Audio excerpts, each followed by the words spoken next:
Great to see you today. I know we visited earlier. I wish to thank you for your most recent visit to the greatest mid-sized city in America, Chattanooga, Tennessee. I appreciate that.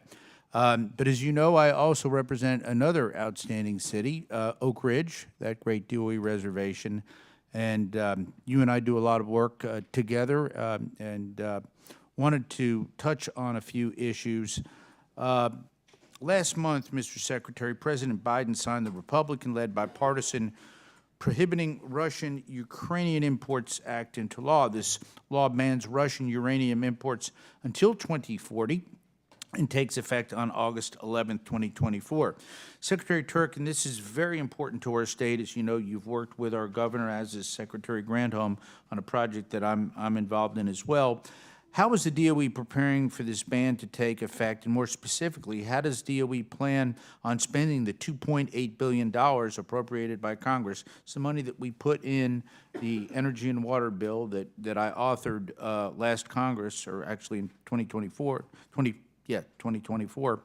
for the domestic production of advanced nuclear fuel. And what is the timeline for this plan, given the need for HALEU for advanced reactors? And I also realize that bill also provides for LEU as well. Yeah, well, let me start, and if it's okay with Chairman Lucas to call you Mr. Chairman as well, since you're the chairman of our Appropriations Subcommittee. Thank you for all your leadership on this. And importing uranium from Russia makes no sense whatsoever. And that's why we worked with Congress, thank you for your leadership, to not only get the ban on uranium coming from Russia into the U.S., but to have an alternative. And that's where that $2.8 billion comes in. And we're working with real urgency to use that $2.8 billion to build up our own supply chain for low-enriched uranium, but also for HALEU that's going to be so important for the small modular reactors of the future as well. So we're doing that homework. We're listening to a variety of industry perspectives, including those in your district, to make sure that we're designing this, not just in the abstract, but it's actually going to work in the real world, to have not only a process, a supply chain that's built up over the next few years, but it's going to last for decades, right? And that's where we're focusing our time and attention, and we're going to work with urgency on that. So happy and eager to keep in touch with you and your team to make sure that we're listening to you, getting your guidance, getting your vision of what we should do with that funding. And at the same time, and thank you again for repurposing $1 billion for the Gen 3 plus reactors as well, because we've got to work on the fuel piece and the reactor piece and make sure that we're moving forward on all of those. Thank you. And once again, I appreciate your cooperation on not only the Gen 3s, but the Gen 4s as we work together. They're all good. For Clinch River, it's the GE Hitachi Generation 3 that does not require a HALEU, but you all have been great to work with on all three, and we want to continue to see all three go forward if we can. In my remaining time, Mr. Secretary, I want to talk about AI.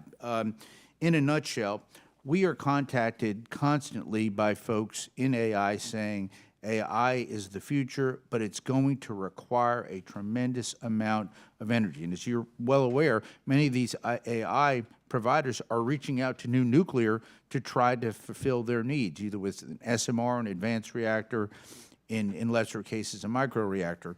What are DOE's plans to fund these great energy needs at these AI sites?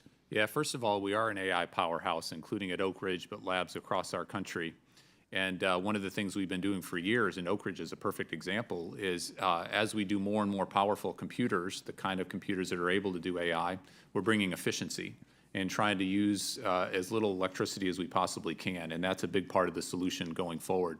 But we're going to need, I mentioned earlier in this hearing, we're going to go from about 6% of our electricity used for AI right now to 9% just over the next few-year period of time to 2017. So we need to focus on a variety of generation sources. There's a lot of interest in small modular reactors, and nuclear is part of that. Enhanced geothermal is another part that Google and some other companies are working on. And so we're really leaning in on that piece. There's also the focus on reconductoring and using our grids as efficiently as we possibly can in order to maintain this AI leadership that we have right now in our country. And we need to have the electricity, the clean electricity powering that AI because that's good for our national security, economic security, and those jobs that we want to maintain here in the U.S. Thank you. And, Mr. Secretary, in my remaining seconds, I want to thank you, but I also please want to stress the need to make that decision, as my colleague from Texas talked about with these companies, these decisions on how you plan to address this $2.8 billion is critically important, particularly in our great state. Thank you. Absolutely. Yes, sir. I yield back.